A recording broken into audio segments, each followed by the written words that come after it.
महाराष्ट्र चुनाव के बीच कांग्रेस को दिल्ली में लगा बड़ा झटका। कांग्रेस के दिग्गज नेता गुरुचरण सिंह राजू ने दिया पार्टी से इस्तीफा। कांग्रेस नेता देवेंद्र यादव पर गुरुचरण सिंह ने लगाए गंभीर आरोप। राहुल गांधी और अखिलेश यादव पर आचार्य प्रमोद का बड़ा हमला। आचार्य प्रमोद बोले, कांग्रेस महाराष्ट्र हार के बाद क्या बहाना देंगे, इस पर विचार कर रहे हैं। महाराष्ट्र में हार के बाद क्या बहाना लिया जाएगा, उसकी तैयारी कर रहे हैं।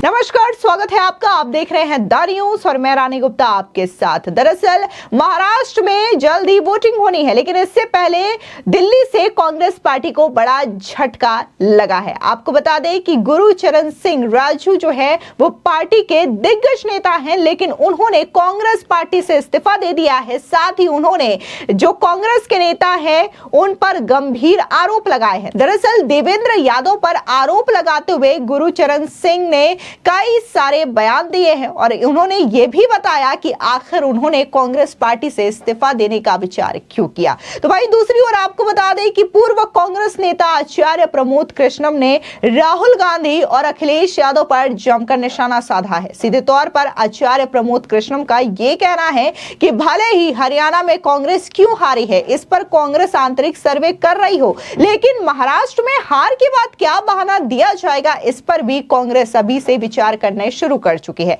आप एक बार सुनिए कि आखिर कांग्रेस नेता गुरुचरण सिंह ने क्या कुछ कहा है अपने इस्तीफे को लेकर के। सर, यूथ कांग्रेस चुनाव जब भी होता है, इसके अंदर बड़ी दिक्कतें को सामना करना पड़ता है। जो बच्चे चुनाव लड़ते हैं उनके लिए निष्पक्ष चुनाव नहीं होते। निष्पक्ष चुनाव इसलिए नहीं होते क्योंकि जब तुमने चुनाव कराए, मेरा बेटा चुनाव लड़ा, इस बात से मैं, क्योंकि मेरा बेटा लड़ा, मुझे इस बात पे ज्यादा वो मैं बड़े करीब से देखा। पहले भी ऐसी गलतियां हुई हैं, लोगों ने कहा, लेकिन इस बारी चुनाव जो है वो बहुत रफ्तार से और बहुत तेजी से चला। इतने वोट पहले नहीं पड़े जितने हमने बनाए। अब 1 लाख वोट कैंसिल करने का मतलब ये है कि आपने 5 लाख फैमिली को नजरअंदाज कर दिया, तो उन लोगों को एक्सेप्ट नहीं कर रहे आप। तो वो वोट मतलब हमने नकली बनाया से, मतलब वो वोट गलत थे, वो क्या वो, तो उन वोटों की जांच होनी चाहिए। तो मैं राहुल गांधी जी से और अपने लीडरशिप से अनुरोध करता हूं कि जो चुनाव हुआ है, क्योंकि उन तक बात नहीं पहुंच पाती है, तो मैं उन तक बात पहुंचाने के लिए ये मैंने रास्ता चुना है। मैंने पहले जिस टाइम चुनाव हो रहे थे, हमने उस टाइम भी मेल डाली कि ये गलत चुनाव हो रहा है, इसके अंदर धांधली हो रही है, इसके अंदर नकली वोट पड़ रहे हैं, लेकिन उस बात को अंदाज नहीं किया गया। उल्टा हमारे नकली वोट बता के कैंसिल कर दिया गया। हमारे 1 लाख वोट कैंसिल कर दिए गए। 1,39,000 वोट हमारे पड़े और 39,000 वोट हमको दिखा रहे हैं। दूसरे वाले के 85,000, उसके कैंसिल हुए 25%, हमारे कैंसिल हुए 65%। तो ये कहाँ की इंसाफी है? तो इसका मतलब हम नकली वोट बना रहे हैं या गलत वोट बना रहे हैं? देखिए, सबसे ज्यादा इन्फ्लुएंस जो है वो देवेंद्र यादव जी ने किया। देवेंद्र यादव जी ने सब लोगों को बुलाकर अपने ऑफिस में सबको ये कहा कि उसको वोट करनी है। उन्होंने वोट उससे भी कराई और सबसे ज्यादा वोट नकली वोट उसमें पड़ी है। उसमें इनका ही वो मामला है। तो ये चुनाव में किस तरह से काम हुआ, किसने इसमें इसके ऊपर, ये राहुल जी चेक करें कि किस आदमी ने उनको प्रेशर डाला, ये क्यों, कैसे हुआ, ये 1 लाख वोट कैंसिल कैसे हो गई, दूसरे लोगों बच्चों के कैंसिल हो कैसे हो गए। जो हमारे जिलाध्यक्ष बने हैं, जो जिलाध्यक्ष बने, वो 11,500 वोट उसने डलवाए। 11,500 वोट की पेमेंट करी है और उसको वोट आए 3800, मान लिया। दूसरे वाले के वोट 5600, वो 4 में जीत गया। तो इस तरह से यही चीजें गलत हो रही है ना। हम इन चीजें विरोध कर रहे हैं और ये चीजें आगे होनी चाहिए। जो हमारा यूथ है वो बिखर जाएगा। यूथ को जोड़ना है हमने, यूथ को तोड़ना नहीं है हमने। आज यूथ को जोड़ने की बात नहीं हो रही है, यूथ को तोड़ने की बात हो रही है। यूथ को जोड़ना चाहिए हमको, ये हमारा मकसद है। मेरी यही मांग है कि यूथ का जो चुनाव है वो निष्पक्ष होना चाहिए।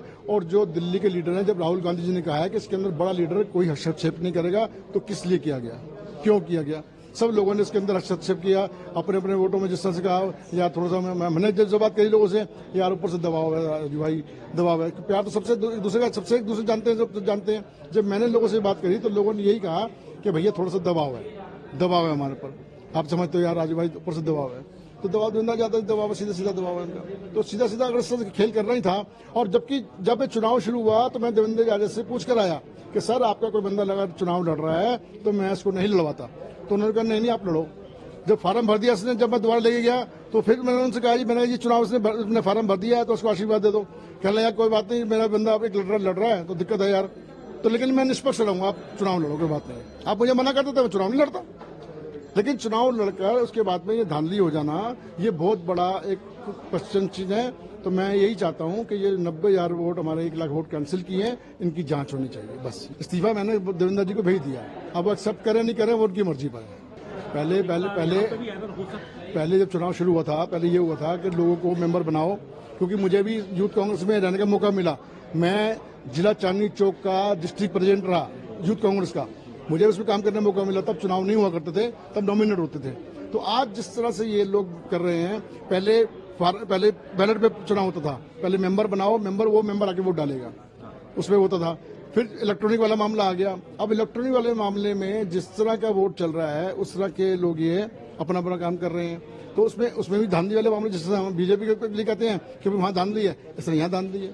तो ये निष्पक्षता चुनाव, या तो चुनाव निष्पक्ष हो या चुनाव ये होना, क्योंकि बाकी चीजों पे भी तो हम सब लोगों को नॉमिनेट करते हैं ना, तो यहाँ भी नॉमिनेट होना चाहिए। पहले भी नॉमिनेट करते रहे हम यूथ कांग्रेस लोगों को, बल्कि यूथ कांग्रेस लोगों को तो हमें नॉमिनेट करना चाहिए कि वो आगे आए, बढ़े, हमारे साथ काम करें, आगे ज्यादा से ज्यादा लोग आए।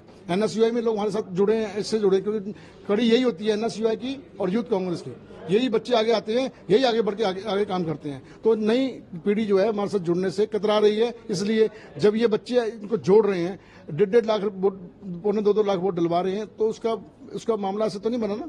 और फीस भी भर रहे हैं उसकी, 50 रुपये फीस है उसकी, ऐसा भी नहीं है वो फ्री में वोट पड़ रहा है। और एक वोट करने के लिए 50 रुपये फीस है, जो बंदा बनाने जा रहा है उसके पैसे हैं, जो उसके पैसे हैं, तो बहुत सारी चीजें हैं इसके अंदर हैं। तो मैं इसलिए कहता हूं कि निष्पक्ष चुनाव होना चाहिए आगे आने वाले समय के अंदर। वहीं दूसरी ओर आपको बता दें कि कल की धाम के पीठाधीश्वर और कांग्रेस के पूर्व दिग्गज नेता आचार्य प्रमोद कृष्णम ने राहुल गांधी और कांग्रेस पार्टी पर तीखा प्रहार करते हुए ये कह दिया है कि हरियाणा चुनाव तो छोड़िए, महाराष्ट्र में भी कांग्रेस पार्टी की बुरी स्थिति होने वाली है और इसी चीज को लेकर के कांग्रेस पार्टी घबराई हुई है, जिसकी वजह से वो कभी ईवीएम पर सवाल उठाती है, कभी चुनाव आयोग पर सवाल उठाती है और कभी-कभी जो वोटर लिस्ट है इसको लेकर के भी सवाल उठाती है। इतना ही नहीं, आचार्य प्रमोद कृष्णम ने यहां पर अखिलेश यादव पर भी जमकर निशाना साधा। जिस तरीके से अखिलेश यादव ने जो बयान दिया था, चुनाव आयोग ने जो उपचुनाव की तारीख आगे बढ़ा दी है, इस चीज को लेकर के अखिलेश यादव ने कटाक्ष किया था। इस पर भी आचार्य प्रमोद कृष्णम अखिलेश यादव पर जम करके बरसते हुए दिखाई दिए। सुनिए आचार्य प्रमोद कृष्णम का ये बयान। कांग्रेस हरियाणा में क्यों हारी,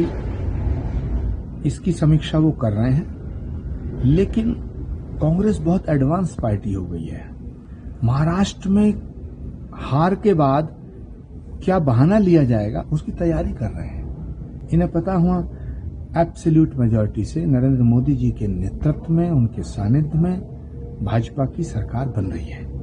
महाराष्ट्र की जनता छत्रपति शिवाजी महाराज के सपने को साकार करेगी और वहां भारत मां के सच्चे सपूतों की सरकार बनेगी, सनातन की सरकार बनेगी। जिस तरह हरियाणा की जनता ने बीजेपी को मैंडेट दिया है, उसी तरह महाराष्ट्र की जनता अपना मैंडेट नरेंद्र मोदी जी को देगी। अब कांग्रेस पहले से ही ये प्लान में करने में लग गई है कि जब हारेंगे तो क्या कहेंगे। तो अभी से कभी डीजीपी का बहाना लेंगे, फिर चीफ सेक्रेटरी का बहाना लेंगे, फिर इलेक्शन कमीशन की बात करेंगे और फिर लास्ट में कहेंगे ईवीएम में गड़बड़ हो गई। ये कांग्रेस की अकल का दिवालियापन है। भी अखिलेश यादव जी हैं जो 2022 में कह रहे थे उत्तर प्रदेश में हमारी सरकार बनेगी, लिख के ले लो। ये वही अखिलेश यादव जी हैं जो अभी कह रहे थे हरियाणा में बीजेपी हारेगी, लिख के ले लो। ये वही अखिलेश यादव जी हैं जो 2024 में कहते थे कि इंडिया गठबंधन की सरकार आ रही है। ये वही अखिलेश यादव जी हैं जिनकी सरकार ने रामलला के भक्तों पर गोली चलवाई। ये वही अखिलेश यादव जी हैं जिन्होंने ये कहा था श्री कल्की धाम कभी नहीं बन सकता। ये वही अखिलेश यादव जी हैं जिन्होंने कहा था 370 कभी नहीं हटेगी। ये वही अखिलेश यादव जी हैं जो कहते थे 3 तलाक वापस नहीं लिया जाएगा। चुनाव हटाना, चुनाव कराना, ये चुनाव आयोग का फैसला है।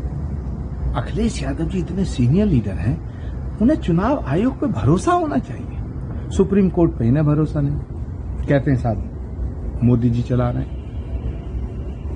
संसद पे इन्हें भरोसा नहीं, सरकार पे इन्हें भरोसा नहीं, और तो और इलेक्शन कमीशन पे इन्हें भरोसा नहीं। संवैधानिक संस्थाओं का अपमान ना करें अखिलेश जी। चुनाव 10 दिन पहले हो या 10 दिन बाद, जीतना जिसे है वो जीतेगा और हारना जिसे वो हारेगा। तो मुझे लगता है कि अखिलेश जी को अपनी हार की चिंता है। ठीक है, 10-15 दिन और खुश होने, रिजल्ट आएगा दूध का दूध और पानी का पानी हो जाएगा। दरअसल आपको बता दें कि महाराष्ट्र में 20 नवंबर को वोटिंग होनी है, तो वहीं दूसरी ओर जो उपचुनाव की तारीख सामने आई थी इलेक्शन कमीशन की ओर से, इसको अब बढ़ा दिया गया है और इसी चीज को लेकर के विपक्ष राजनीति करता हुआ दिखाई दे रहा है। इस बीच अखिलेश यादव ने इसलिए बयान दिया था और ये कहा था कि जो इलेक्शन कमीशन है उन्होंने तारीख उपचुनाव की इसलिए आगे बढ़ा दी है ताकि जो छठ पूजा और दिवाली में वोटिंग करने के लिए आए थे, इससे बीजेपी डर गई, जिसकी वजह से ये तारीखें आगे बढ़वा दी गई है। अब खैर चुनाव आयोग का ये जो डिसीजन था, ये फैसला था, उन्होंने कुछ सोच समझ करके लिया हो, लेकिन यहां पर सिर्फ उत्तर प्रदेश उपचुनाव की तारीख ही आगे नहीं बढ़ी है, बल्कि पंजाब और कई सारे राज्यों में भी उपचुनाव होने थे, इसकी भी तारीख आगे बढ़ाई गई है। लेकिन यहां पर अखिलेश यादव सिर्फ और सिर्फ चुनाव आयोग पर निशाना साधना चाहते थे और यह बताने की कोशिश कर रहे थे कि कैसे चुनाव आयोग बीजेपी के कहने पर फैसले लेते हैं, जिसकी वजह से वो इस तरीके की टीका टिप्पणी कर रहे थे। लेकिन यहां पर आचार्य प्रमोद कृष्णम ने सीधे तौर पर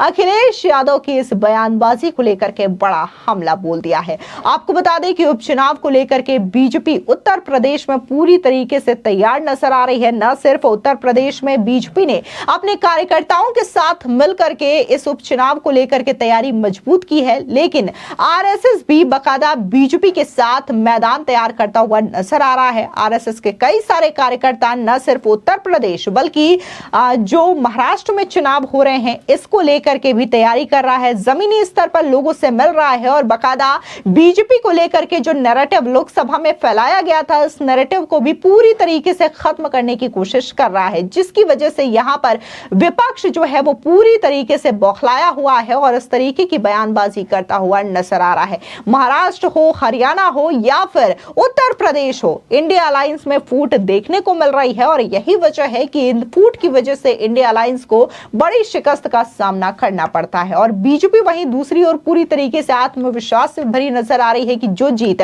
हरियाणा में उन्होंने वापस हासिल की है, सेम इसी तरीके की जीत उन्हें महाराष्ट्र में भी मिलने जा रही है। फिलहाल इस पूरे मामले को लेकर के आपकी क्या राय है, हमारे कमेंट सेक्शन में जरूर बताएं। धन्यवाद।